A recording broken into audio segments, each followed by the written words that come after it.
안녕하세요 여러분, 세상 돌아보기입니다. 네, 오늘은 23년 5월 8일이고 월요일입니다. 예. 자, 오늘 문화의 힘 꼭지로 하나 골랐고요. 뭐랄까, 우리 말을 살펴봄으로 해서 우리들의 문화적 DNA를 한번 더듬어 보는 뭐 그런 시도죠.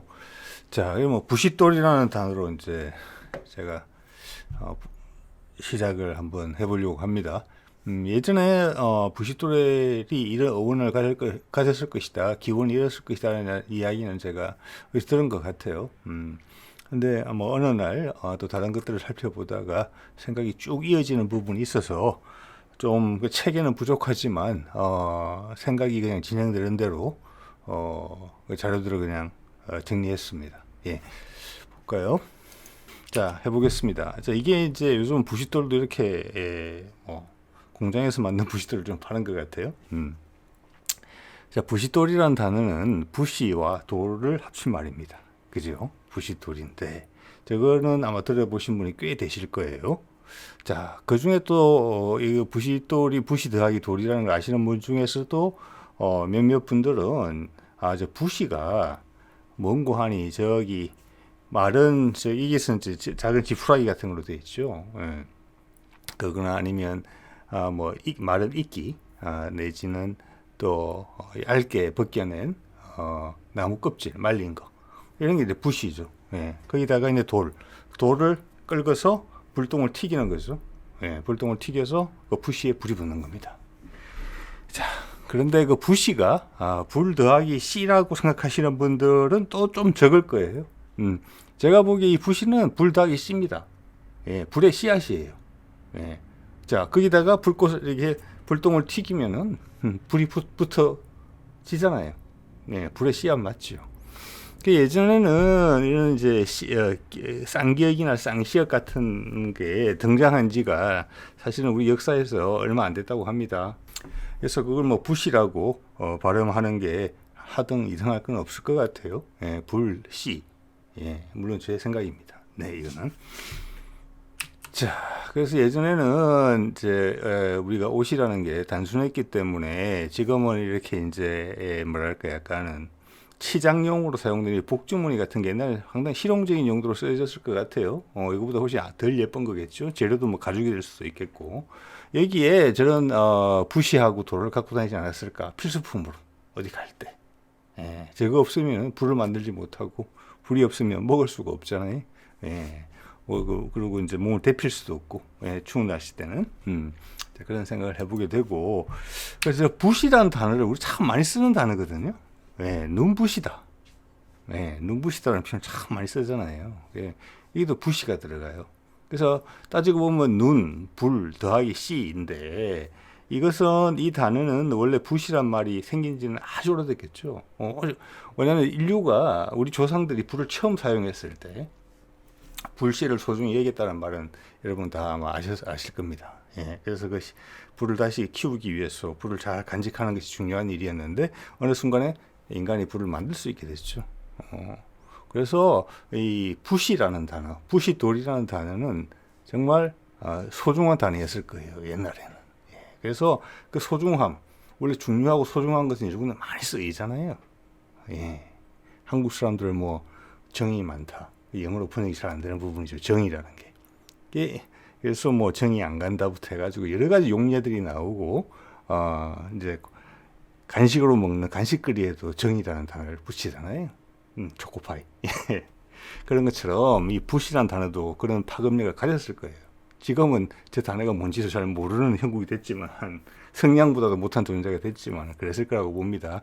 그래서 눈부시다는 그 이후에 붓이라는 단어가 여러 개 활용되다가 가지치기를 하다가 나온 한 파생형이다. 예, 이렇게 이제 해석이 되죠.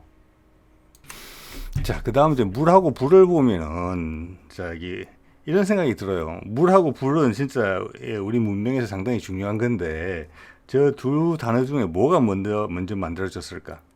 여러분 한번 생각해 보세요. 제 생각에는 물이란 단어를 사람들이 먼저 썼을 것 같아요. 불에 해당하는 단어는 좀 뒤에 쓰고. 왜냐하면 불은 우리가 이제 조정할 수 있게 된 이후에 아까 불 쏘시개 죄송합니다. 부싯돌처럼 물이란 단어는 생존에서 훨씬 더 중요했었기 때문에 불보다는 그래서 먼저 나왔을 거라고 생각이 들어요. 그래서 물이란 단어가 어디서 나왔을까를 보면은 우리하고 이제 상당히 유대 관계가 깊은 것으로 봐지는 일본말에서 그 흔적이 보이죠. 그 일본말을 제가 잘 알지는 못하지만 물을 미즈라고 부른다는 그 정도는 압니다. 예. 그래서 미즈가 저렇게 물하고 상당히 비슷하네. 예. 뭐, 다기 미음자 들어갔으니까 이렇게 생각할 수도 있는데 우리 인천의 옛 이름이 미추홀이라고 그래요. 예, 미추홀인데 그것은 여기 보면 이제 오른쪽 한자가 있고 한자를 차음을 했던 거죠. 예전에 우리가 미추홀이라고 불렀는데 가장 비슷한 한자 발음을 적은 거죠. 저게. 그래서 그 홀이란 단어는 과거에는 꼴이었다. 이런 저기 의견들도 있어요. 그래서 이거는 미즈 꼴이다. 미츠, 미즈 다 이 꼴이다. 예, 즉 물이 나는 곳이다. 물이 나는 동네다. 예, 이런 말이 있어요. 그러고 보면은 물이란 단어는 과거에 미즈라고 썼겠다. 예, 그 지금 약간 갈라져 나온 거고 원래 뿌리는 미즈에 가까울 것 같다. 왜 우리가 미추홀이라고 말을 썼던 것을 보니까 그 당시 삼국시대에. 그리고 그 흔적들을 이렇게 쭉 찾아보면은 미리네라고 있어요. 그죠? 미리네. 이게 저기 뭐야 은하수를 가리킨 순 우리말이라고 하죠. 예. 은하수가 흐른다 그러죠. 은하수도 숫자가 들어갔잖아요. 그래서 미르 더하기 네다. 미르는 물이기도 하고 또는 미르를 우리 용이라고도 써요. 용. 이 상상의 동물, 영물이죠. 예. 그래서 그게 또 물에서 보통 활동하는 동물이거든요. 그래서 저기도 물과 상관이 있구나. 예. 그리고 이 미르라는 단어를 보면은 강과 용을 이렇게 같이 동일시하는 그런 흔적들은 현재 지금 중국 그쪽보다는 만주나 이쪽 쪽에 그 흔적들이 더 남아 있는 것 같아요. 제가 제 사견으로 봤을 때는. 자, 내는 냇물이라는 뜻이겠죠. 여기서 제가 이제 하나 의견을 내보자면은 우리 미나리 있잖아요. 미나리가 물에 고인 데서 자라거든요. 물 속에서 자라는 풀이잖아요. 식용이죠. 예. 저것도 원래는 미르라는 어근에 더하기 리는 뭐 이것저것 할 때 그런 역할을 해주는 단어죠. 것이라는 역할을. 미르리. 예? 이렇게 시작된 게 아닌가. 예. 이런 생각을 해보게 돼요. 아니라고 말하기도 어려운 부분이에요. 맞다고 확인할 수 있는 부분도 없지만. 예. 미르리가 미나리가 됐지 않았을까. 이런 생각을 해보게 돼요. 예. 자, 이거 보면은 아까 홀, 골 이런 걸 보여드리는데 우리 뭐 삼국유사나 삼국사기에 보면은 그 당시에 지명에 그 홀자가 들어가는 게 상당히 많아요. 예. 그래서 그게 골이다. 골은 지금의 골짜기. 예, 골짝. 원래 골이죠. 골은 파여진 것이죠. 짝이라는 것은 골짜기 페인 홈의 양쪽에 있는 경사면을 이야기하는 것이죠. 그래서 골이란 말이 맞아요. 그래서 골짝이라고 지금 이야기를 하지만. 예. 저 골이 골로 발전했다. 골은 사람이 사는 곳이죠. 예. 그래서 골이 국가라는 단어에 또 뿌리가 됐다. 이렇게 보는 시각도 있어요 지금. 지금도 여러분 저기 뭐 구글 지도나 이렇게 펼쳐놓고 중앙아시아 쪽에 주로 호수 쪽 큰 호수를 많잖아요. 거기 지명 굳이 호수 아니더라도 대부분 호수에 많이 남아 있어요. 뭐 카라콜, 홉스골, 기타 등등. 예. 저는 그 지명이 어디서 나왔느냐 하니 호수니까 물이 흘러 들어오는지 유입되는 곳이 있을 거 아니에요. 개천이 그것과 그 넓은 물이 만나는 지역, 그게 평탄한 지역이 형성되는 거죠. 예, 거기가 옛날부터 사람들이 살기 좋았기 때문에 그런 지명이 붙은 것 같고 그게 우리말의 흔적이 남았다고 봐요. 예.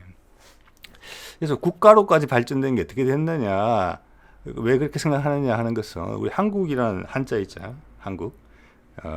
그 한자는 뭐 큰 의미가 없죠. 예. 그래서 일본 사람들은 그것을 칸꼬쿠라고 읽어요. 칸꼬쿠. 칸은 크다는 뜻이잖아요. 징기스칸 할 때 그 칸입니다. 예. 최근에 터키가 또 자기들이 직접 개발한 전투기 시제기 이름도 칸이죠. 예. 그 중앙아시아 쪽에서는 많이 쓰는 단어죠. 뭐 대칸, 각칸 이런 것도 있죠. 예. 그래서 예전에 제가 그런 생각도 해본 적이 있습니다. 우리 대감이나 그런 표현이 있죠. 대감. 마님 이런 단어들에도 상당히 과거의 흔적들이 남아있는 단어들이다. 뭐 다른 기회에 또 한 말씀 드리도록 하고 곡구라는 건데 일본어로 발음이 근데 한자로는 국이란 말이에요. 근데 이 곡구가 발음은 곡이랑 되게 비슷해요. 곡은 저기 골짜기 곡자거든요. 예. 그래서 이 두 개가 상관관계가 있다. 한자는 국이라고 쓰지만은 발음은 곡구라고 해요.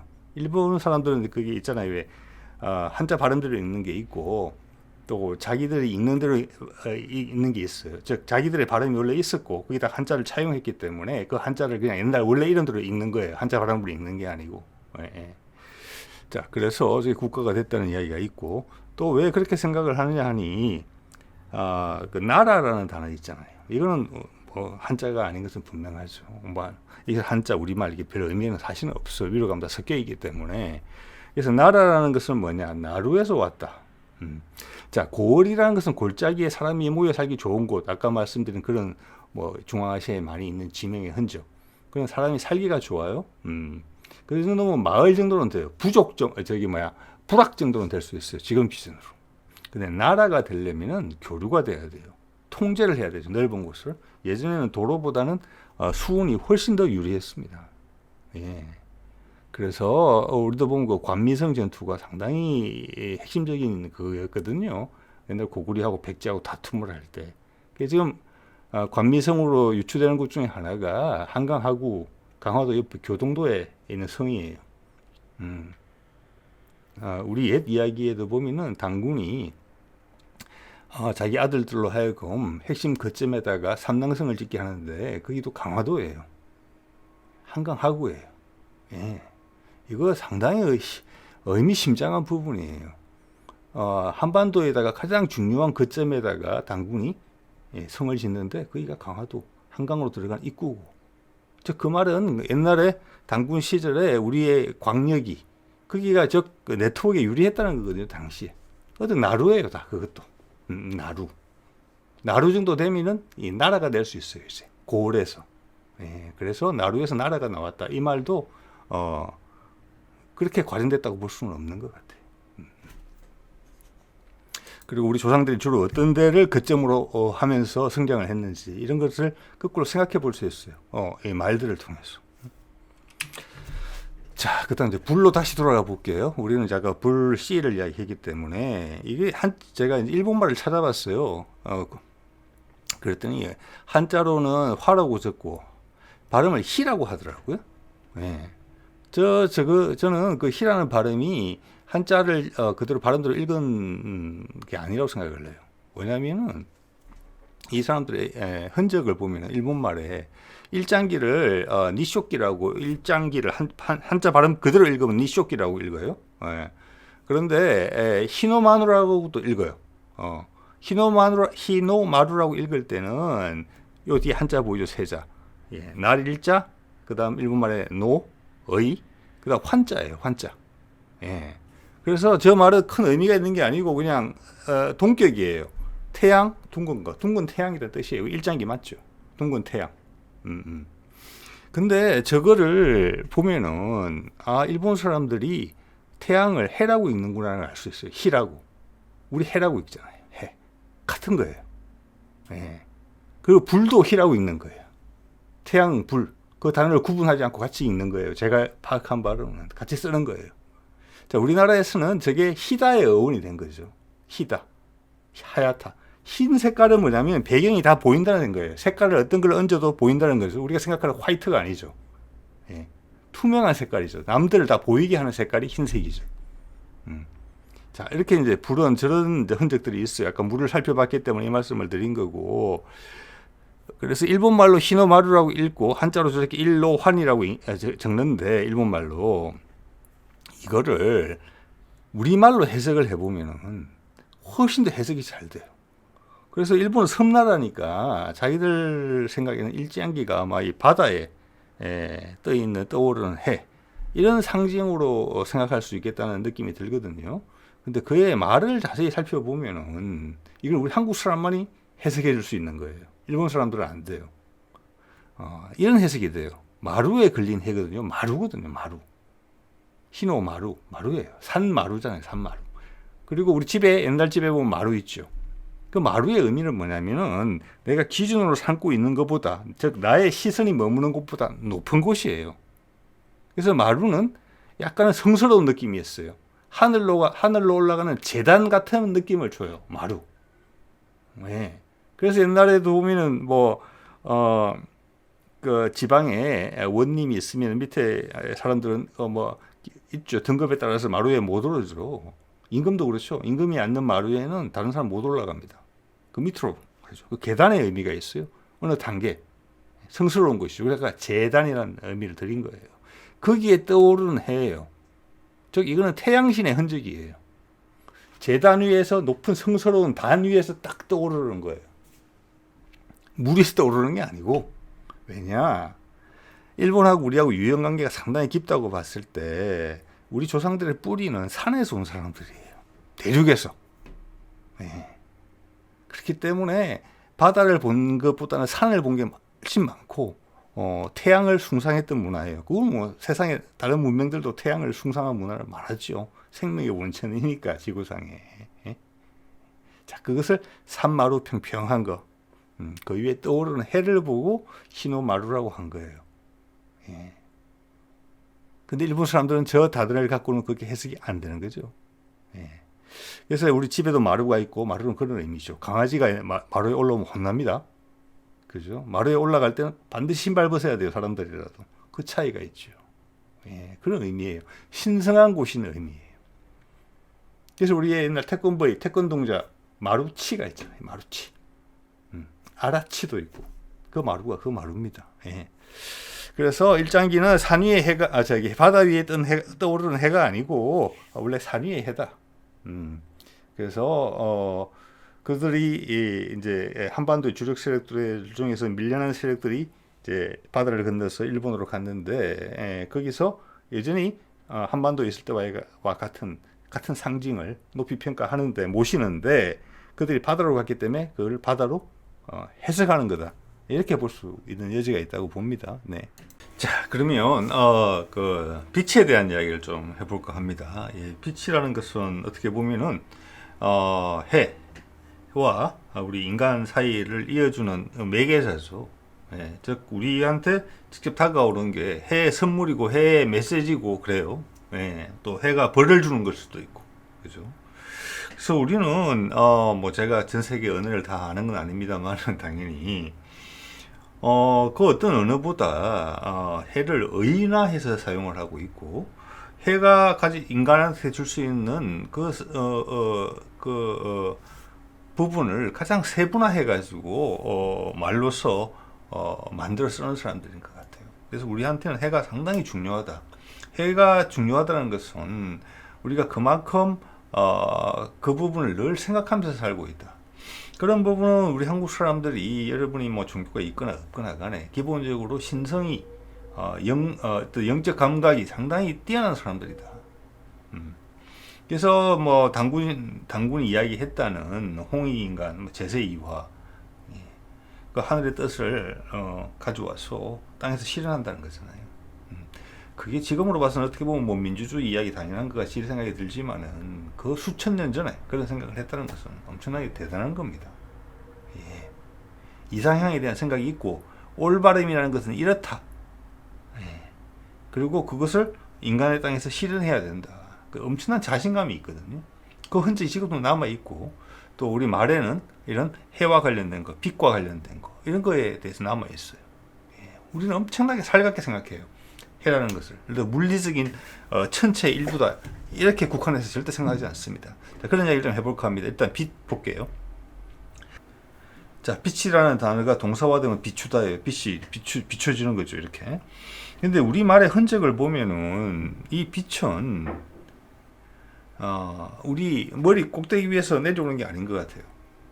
비스듬히 오는 것 같아요. 왜냐? 다른 여기 몇 가지 예를 살펴보면 빗살이라는 거 있죠. 빗금, 경사지게 오는 겁니다. 저 밑에 비록 시옷이 달려 있지만 지금 빛이에요. 예, 빗살이에요. 빛이 오는 것처럼 오는 거예요. 빗금, 빛이 오는 그대로 선을 그은 거예요. 빗금이 이렇게 긋지 않죠? 빗금 이래 긋죠. 경사지게. 여기서 조금 더 파생이 돼 나가서 비슷하다? 정확하지는 않지만 좀 비슷하다. 약간 털어져 있지만 평평하지는 않지만 약간 털어져 있긴 하지만 얼추 비슷하다. 같다. 예. 빗나가다. 비껴나갔다는 거죠. 비켜라는 단어도 생각해 보세요. 비켜나갔다는 게. 빗나가다예요. 파생된 거죠. 즉 우리 조상들한테 빛은 경사의 의미가 있어요. 지금 우리 한반도 우리가 지금 이렇게 살고 있지만 지금 빛을 보고 물론 겨울에는 해가 낮다는 걸 여러분 느끼십니다. 그죠? 그렇지만은 봄, 여름, 가을 대부분 해는 높아요. 해도 높게 오고. 예. 그래서 지금 우리 조상이 계속 한반도에 살았더라면 이런 단어들이 안 나왔을 거라고 생각을 해요. 비금 이런 단어는 없었을 거라고 생각을 해요. 자, 우리 조상들은 지금 우리보다 위도가 훨씬 높은 데서 온 사람들이다. 해가 1년 내내 상당히 낮을 수 있는 그런 환경에서 오랜 세월을 보냈고 그때 말이 만들어졌기 때문에 빛은 경사진 것이다. 이런 생각을 할 수 있게 돼요. 또 우리가 많이 쓰는 단어 중에 하나가 햇볕이죠. 그리고 우리 조상들이 이동했다는 거죠. 지금도 뭐 우리가 뭐 중앙아시아 연관성 같은 거 이야기하는 분들이 많잖아요. 절대 우리는 한반도에서부터 계속 살아왔다 이렇게 생각하실 필요 없어요. 여기는 많은 사람들이 오고 갔던 장소예요. 그렇지만 우리 조상들이 여기가 확실한 것이라고 믿고 자리를 제대로 잡은 사람들이 일따름이에요. 그 과정에서 현지인과 멀리서 흘러내려온 세력들이 서로 만나고 섞이고 이렇게 된 거죠. 그러면서 지금 우리의 문화적인 정체성이 된 것이죠. 자, 그러면 그들이 내려와서 동으로 해가 뜨는 곳을 찾아서 오다가 왜 해가 소중하니까 여기를 선택을 했는데 여기가 어떤 땅이냐? 햇빛이 많은 땅이다. 햇빛이 많아서 사람이 살만한 땅이다. 우리 자손만대로 우리 후손들 여기서 키울 수 있는 곳이다. 그런 곳이 어떤 곳이냐? 해가 나에게 곁을 주는 곳이다. 내 곁을 주는 곳. 해의 곁을 주는 곳이다. 햇볕이다. 햇볕 참 따사로운 느낌을 주죠. 왜 그러느냐? 그걸 해보면은 빛에다가 곁을 붙였기 때문에 그렇다고 생각을 합니다. 저는 우리나라 말 중에 가장 아름다운 단어 1, 2등을 다툰다 그러면 다툴 수 있는 단어라고 생각을 해요. 곁이라는 단어가. 다른 언어에서는 그 비슷한 그것을 찾아보기 어려울 정도로 약간 마음과 같은 단어죠. 마음도 참 번역하기 어렵거든요. 마음, 곁. 곁은 옆과 분명히 다릅니다. 옆은 상당히 물리적이에요. 근데 곁은 나의 사거리가 미치는, 나의 정성과 나의 관심이 가는 가까운 곳이에요. 그래서 그런 느낌을 주고 저기는 기억이 또 들어갔기 때문에 그래요. 왜냐? 겁은 껍질이죠. 껍질은 질감이 느껴질 수 있는 가까운 거리예요. 바로 이전 문화의 힘에서 제가 말씀을 드린 바가 있습니다. 자, 그게 빛하고 합쳐져서 볕이 됐다고 생각을 해요. 볕이 잘 드는 땅, 양지 바른 땅, 명당. 해가 낮은 곳에 있던 사람들이 와서 해가 너무 높지도 않고 딱 살기 좋은 곳을 골라서 결정한 곳. 이 한반도죠. 자, 그런 표현이 있고 또 햇살이라는 표현이 있어요. 햇살은 던지는 맛이 있죠, 살짝. 그렇지만 불편하지는 않아요. 햇볕은 따뜻한 양지예요. 즉 해의 영향을 받는 좋은 곳이라는 느낌이 더 강해요. 지상에. 근데 햇살은 그 햇볕을 만들어주는 수단이 되는 거예요. 이렇게 세분화시켜 쓰고 있어요, 우리가. 왜? 살은 던지는 거잖아요. 탱글탱글하고 탄력 있는 것이죠. 이게 햇살은 촥 하면서 가속이 붙으면서 팽 하고 오는 거예요. 살벌하지는 않게. 그게 맞은 곳에 햇빛이 따사로워지는 거예요. 곁이 되는 거예요.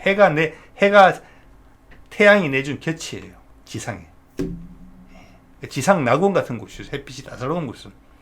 자, 해 더하기 살이 햇살인데 살은 화살의 살과 같다고 생각합니다. 화살이 날아가는 방식으로 팽 탄력 있고 부드럽죠. 또 우리가 용례가 많지 않지만 우리가 많이 쓰는 단어 중에 살갗, 살이 있어요. 살. 이 살도 좀 뿌리가 같다고 봐요. 탄력 있고 부드럽고 팽팽하다는 거예요. 어떻게 보면 상당히 관능적인 표현이에요. 살갗. 이걸 피부란 단어로 쓴다? 느낌이 완전히 다 죽어버리죠. 피부는 되게 의학적인 단어예요. 피자는 가죽이잖아요. 즉 동물에도 쓰고 사람에도 쓰는 단어란 말이에요. 그거는 경계예요. 경계. 제일 바깥에 있는 거고 부는 오장육부 할 때 그 부예요. 기관의 이름이에요. 살갗, 피부도 한 조직이거든요. 의학적인 뜻이에요. 우리 살갗하고 비교할 바가 아닌 단어죠. 네. 자, 우리 조상들이 태양으로부터 나한테 던져주는 그 햇살. 그걸 툭툭툭 자르게 된다면은 하나는 침이나 바늘처럼 되게 날카로울 것이다. 뾰족할 것이다. 날카롭다보다는 뾰족하다가 맞겠네. 그것을 쪽뼈하다고 해요. 쪽빛 같다는 거죠. 쪽빛이다. 예. 팍팍팍 파고들 정도로 찔림이 위험할 것 같을 정도다. 예. 근데 그것을 오를 우로 바꾸면 쭈뼛이 되죠. 예. 그것은 그런 뜻이 아니고 내 신체에 있는 뭐 예를 들어서 머리카락 같은 게 선다. 내가 긴장을 해서. 그래서 말의 뿌리는 같은데 용례가 완전히 다르다. 쭈뼛하다는 머리카락이 선다. 이런 뜻이죠. 자, 여기서 이제 빛 이야기를 하다 보니까 제가 별에 대한 생각을 해보게 됐어요. 늘 궁금했거든요. 별이라는 단어는 정말 우리가 많이 쓰는 단어인데 어떻게 만들어졌을까?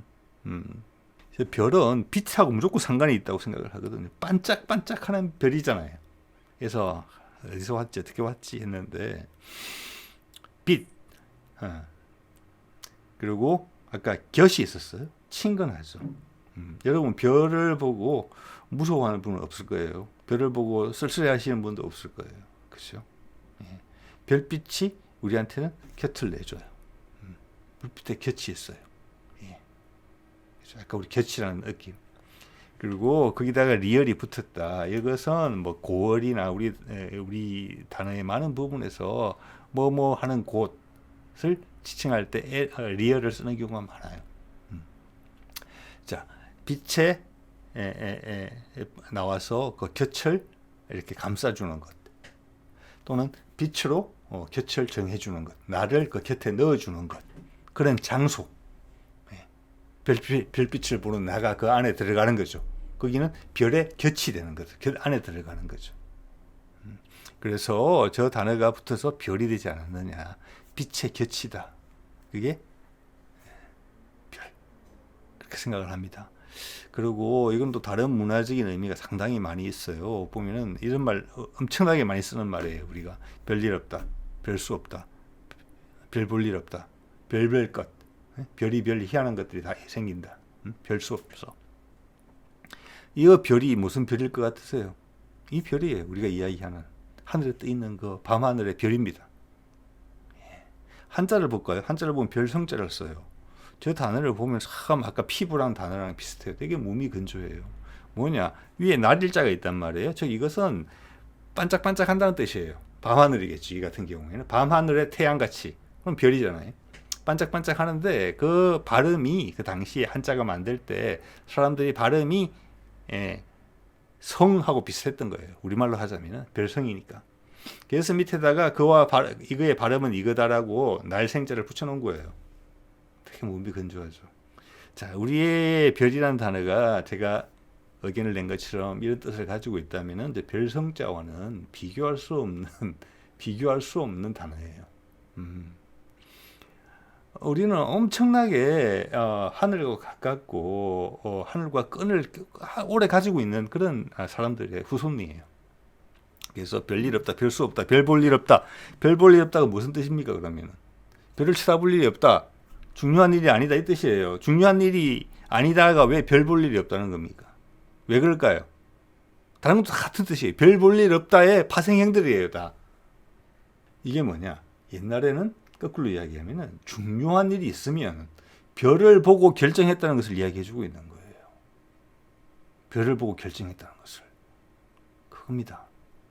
즉 우리 한반도에 사는 살았던 우리 조상들은 지금 고인돌에도 그 당시 별자리를 헌 적이 있는 곳이 아주 많아요. 엄청나게 예외적인 경우예요. 그게 우리는 점성술의 대가였다. 하늘과 항상 친구였다. 그 당시 당군이나 제사장들이 하는 일이 무엇이었는지 능히 짐작이 되는 내용이에요. 그게 지금 현대인들이 쓰는 단어에도 너무너무 많이 남아있잖아요. 또 하나 별자 못지않게 우리가 별자보다 더 많이 쓰는 단어가 있죠. 여기 가운데 있는 표현 별 수 없다. 할 수 없다. 할 수 있다. 볼 수 있다. 볼 수 없다. 그 수가 뭡니까? 그 숫자를 한자로 생각하시는 분 없죠. 사실 한자예요. 수학할 때 숫자 그겁니다. 수예요. 수. 한 수, 두 수. 꼼수. 수. 엄청나게 광범위하게 쓰고 있어요. 중국 사람보다 우리가 훨씬 숫자의 폭이 넓을 거예요. 완전히 일반화되어 있죠. 모든 걸 계산해요. 별을 보면서. 자, 이렇게 했을 때는 또 다른 늘 드리는 말씀과 같습니다. 그 숫자가 과연 한자에서 온 단어냐, 아니면 우리 조상들이 쓰던 말이냐, 그게 한자화 된 거냐, 이거 생각해 볼 필요가 있어요. 예. 자, 뭐 번외로 이런 생각이 들어서 한번 정리를 해봤습니다. 구설이라는 단어 있잖아요. 여러분, 구설이라는 단어 어디서 왔을까 생각해 보신 적 있으십니까? 저는 궁금했습니다. 예. 근데 생각이 한번 났습니다. 구설이라는 단어를 우리가 보는 단어, 우리가 용례를 보면은 명사 말고 동사화해서 쓰는 것은 구슬리다예요. 구슬리다. 살살 구슬려서 잘 구슬려봐. 그 구슬이 이 구슬이에요. 저는 그렇게 봅니다. 왜냐? 구슬은 굴리는 거예요. 굴리죠. 그 다음 쓸리는 거예요. 저는 쏠리다라고 봅니다. 굴리다, 쓸리다가 합쳐진 말이 구슬이에요. 그래야만 설명이 돼요. 구슬리는 거죠. 어떻게 어루만져가지고 되게 해봐. 왜냐? 구슬이라는 존재의 특성을 생각해 보세요. 굴러가는 건 당연하죠. 여러 개 있다고 생각을 해보세요. 우르르 굴려요. 그러면 쓸리라는 단어가 있는데 과거에는 쓸리다. 쓸리다인데 마찰이 된다는 뜻도 있지만 쓸리는 거 있죠. 쓸리는 거. 쓸려 나간다 할 때 쓸리다도 다양한 뜻이 가질 수 있어요. 그 중에 한 뜻이 뭐냐? 쏠리다도 돼요. 예. 굴러다가 내가 컨트롤할 수 없고 조정할 수 없이 막 함부로 가는 거예요. 저는 그 뜻이 차용됐다고 봐요. 굴리고 쓸려서 확 굴리면은 구슬을, 예를 들어서 구슬 한 바가지를 퍼서 탁자 위에 탁 풀어놓으면 어디로 갈지 모르는 거예요. 경우의 수가 복잡해지는 거예요. 그런 상황을 만들어서 네가 원하는 상대방을, 그런 구슬리는 상대방을 굴리고 쓸리게 해서 초점을 잃게 해서 네가 원하는 방향으로 가게 해라. 이게 구슬리다고, 구슬의 어원이라고 생각을 합니다. 예. 자, 오늘은 이 정도 하겠습니다. 네네.